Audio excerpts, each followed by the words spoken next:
the WARR Hunt quarterly investment market update to 31 December 2021. My name is Sam Hunt. I'm a director of WARR Hunt, and today I'm joined by Dr. Steve Garth, an independent member of the investment committee at WARR Hunt.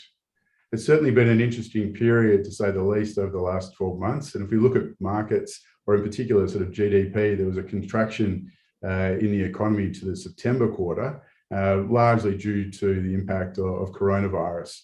The RBA is actually forecasting positive territory for the end of December, and those figures are due to be released later this month. So, Steve, we've seen a contraction and a potential expansion over the last two quarters. What does that mean for the Australian market, and how's the markets return to 31 December 2021? Yeah, thanks, Sam. Well, certainly, obviously, the last 2 years have all been about coronavirus, and most recently about the Omicron variant. If you have a look at how the ASX 300, the broad market index, has gone over the last 12 months, it's actually sort of ignored to a large extent all that news, particularly about the contraction and the expansion of the economy. The market overall has returned 17.5%. Now, Sam, that's about double what the long-term average is of the market. So all in all, it's been an absolutely terrific year for investors in the Australian market. Now, in the last quarter, you will see it's been a bit flat. The market's only returned 2.2% in the quarter, and that probably is due to Omicron. Certainly all the banks are down in the quarter, but after saying that, the banks have had a very strong year. The big four banks between them have returned anywhere between 15 and 30%. But certainly good news from an Australian perspective in terms of our markets. What's happened globally to other markets?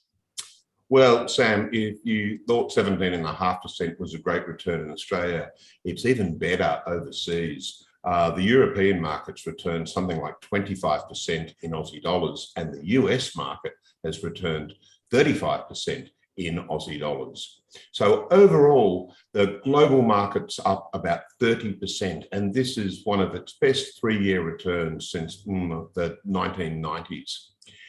When we move to the emerging markets, it's not quite the same story there. The emerging markets are negative for the quarter and only slightly positive for the year. Now, this has all got to do with China, Sam. One of the standout asset classes, though, has been the real estate investment trust. Global REITs, you can see there, they're up about 40% for the year. Now, obviously, they've been rebounding off low bases ever since the coronavirus first hit in the first quarter of 2020. Well, Steve, they're very solid returns across the board, which is great news for clients, but really also speaks to the importance of diversification, like not just having exposure to Australia, but having a globally diversified portfolio.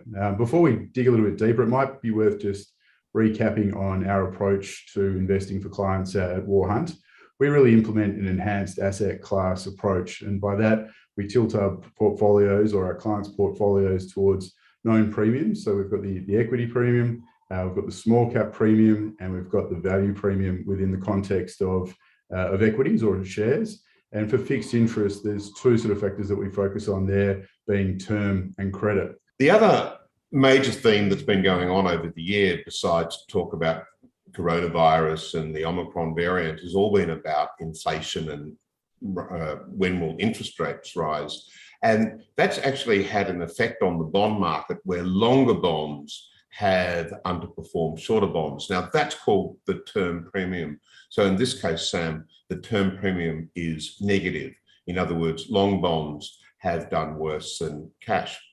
And Steve, even though that it's a negative return for the quarter, it really, again, talks to the importance of diversification. If you're getting 30% return from global markets, or even a 17% return from the domestic market, to have a negative return from your defensive part of your portfolio really is dampening out some of the volatility. So it does speak in volumes to the importance of diversification. So I think in summary, if the last 12 or 24 months have taught us anything, it's really to focus on the things that you can control.